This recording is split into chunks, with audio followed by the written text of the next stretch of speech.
Hello everyone, my name is William Amzalag and I want to welcome you to our 9th episode of Jeunesse Longevity TV. Jeunesse, we are redefining youth.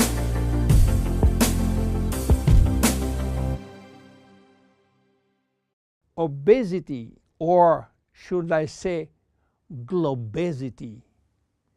Today, obesity is a worldwide epidemic disease. There is an outrageous eruption of a worldwide obesity even in the countries where not so long ago famine was the #1 health issue. The fatness of the world is changing rapidly, and this is very disturbing because it's going out of proportion and nobody can get any control of this new epidemic. Many children become obese and then become obese adults. The diseases associated with obesity, such as heart disease, cancer, and especially diabetes, will explode. That will mean a lot of sick people all over the world. The cost in terms of death, diseases, and money spending is just astronomical. Think about today, there is in the world about 3 billion people overweight and 800 million real obese. The cost of obesity in the United States is about 150 billion per year, which is 10% of the total US medical cost. So what is the difference between overweight and obese? Overweight means that you gain only few kilos above standard, from 1 to 15 kilos for adults. Above this threshold, you're considered as obese. If you wish to get more detailed information, then you have to calculate your BMI, which means your body mass index, by using the following formula: your weight in kilo divided by your height in square meters. If your BMI shows score under 18.5 per square meter, it means that you need to gain weight. You are underweight. If it is between 18.5 and 25, you are in normal standard.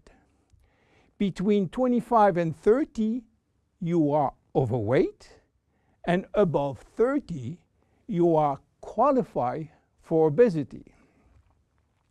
Note that BMI is a standard tool which do not apply in extremes like very tall people or very small people, and also should be adapted to children. Why people become obese?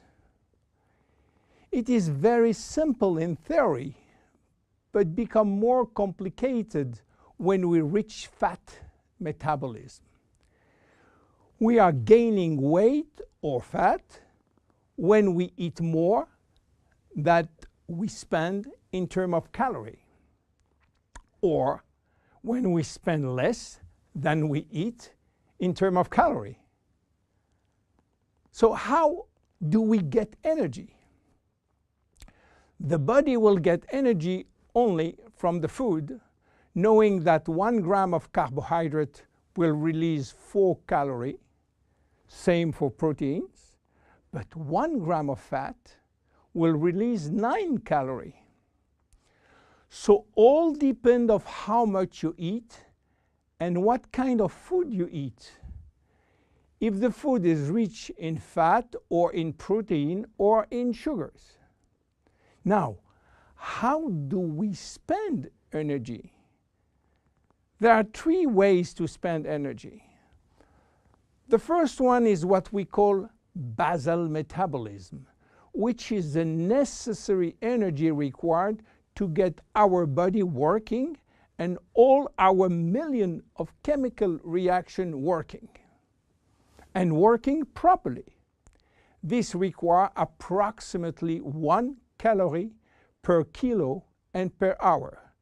So if you weigh 60 kilo, you will spend in 24 hours 60 multiplied by 24 equal 1,440 calories per day. And this is good news because you have no control on that. The second spending is the necessary energy to fight against heat or cold. And these depend on the environment and the way that you are protected against heat or cold. It is called thermogenesis. And again, you have little control on that. The third one is the energy required to move your body, and that is entirely up to you. This is to say that physical activity is the only controllable way to spend energy. We will see later that this very simple way of gaining or losing weight is influenced by many, many other factors, and especially the control of fat metabolism by a sophisticated group of hormones. So why such epidemic? To understand, we have to go back 20,000 years ago. As surprising that it can be, our genes have not changed for the last 20,000 years. At this time, life for humans was quite difficult. In fact, life was based on food availability, and food was really available only during spring and summer. The rest of the time, no food, almost famine. Our genes has to adapt and to work in accordance with this alternance of abundance and famine, and they create a kind of energy storage. The fat cell was born. This cell has the capacity to store all kinds of energy derived from fat, from carbohydrates, and even proteins.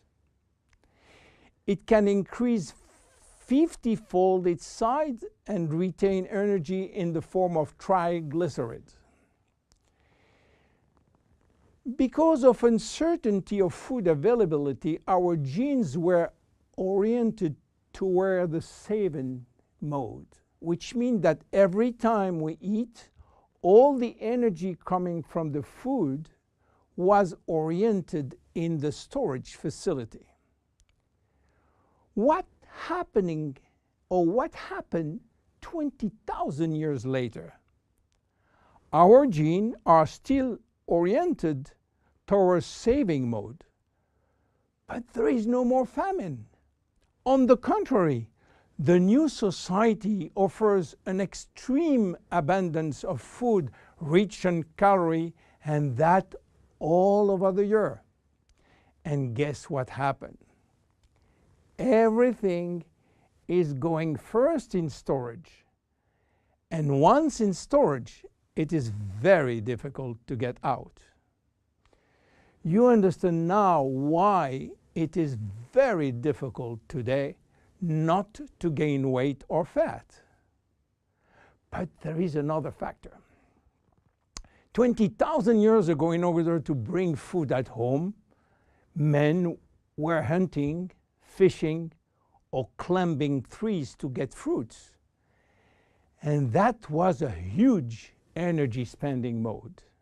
Today, with a new technology created for lifting heavy items or escalator or elevator, we reduce drastically our energy spending. You understand now why it is so easy to gain weight or fat. What are the consequences of obesity in terms of health and longevity? To make a long story short, it is a disaster. Being and staying obese will lead to a long list of chronic diseases, including cardiovascular disease, diabetes, cancer, metabolic syndrome, and consequently a drastic shortening of life. That will not account for the uncomfortable physical, emotional, and mental consequences of being heavy for ourselves and for our relationship. In terms of aging, obesity is shortening telomeres, increasing DNA damage, and reducing stem cell pool. So what to do for reducing obesity?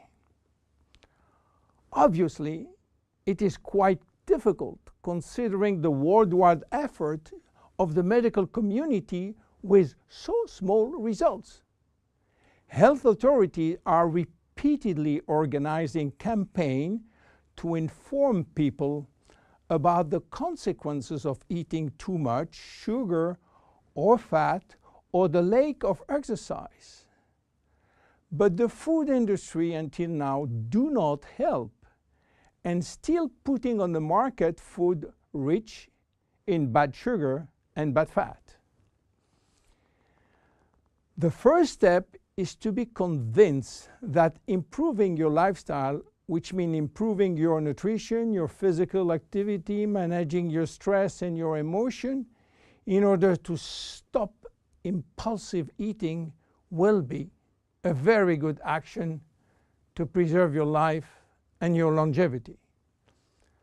The second step will be to use specific food supplements to help managing your fat metabolism and rebuild the muscles that you lose when lacking exercise.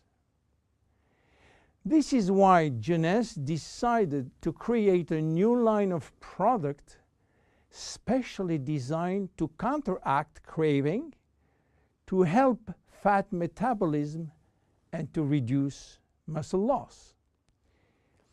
Be with us in our next episode dedicated to the Zen Bodi line.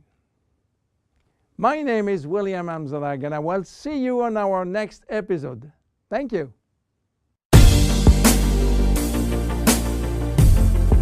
Jeunesse. We are redefining youth.